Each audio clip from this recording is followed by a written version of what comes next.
Tasha kahwin, Tasha memang bekerja dekat sini lah. Means macam Tasha jumpa Tasha punya ex dulu, memang Tasha dah dekat sini. Sorry, ex-husband. Tasha Tasha sekarang ibu tunggal lah.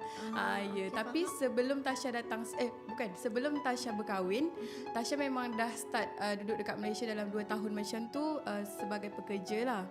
Macam tu. Lepas tu Tasha kerja kat mana? Maksudnya di KL lah. di KL. Tasha datang Malaysia untuk bekerja, lepas tu betul. jumpa, Baru berjumpa. masa tu jodoh jodoh ex tu sampai datang. masa tu.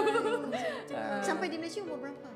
Umur dalam Masa sangat tu muda. Hamai dengan siapa kat sini? Seorang?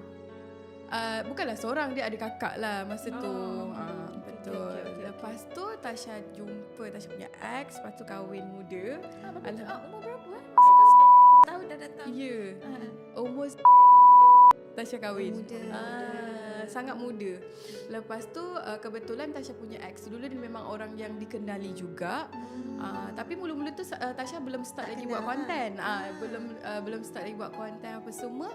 Bila Tasha pregnant, ada anak, lepas tu Tasha pun dapat anak yang istimewa lah. Boleh dikatakan macam tu. Baru Tasha start buat konten bersama dia. Sebab itulah daripada situ rezeki datang and start orang kenal Tasha sampailah sekarang, alhamdulillah.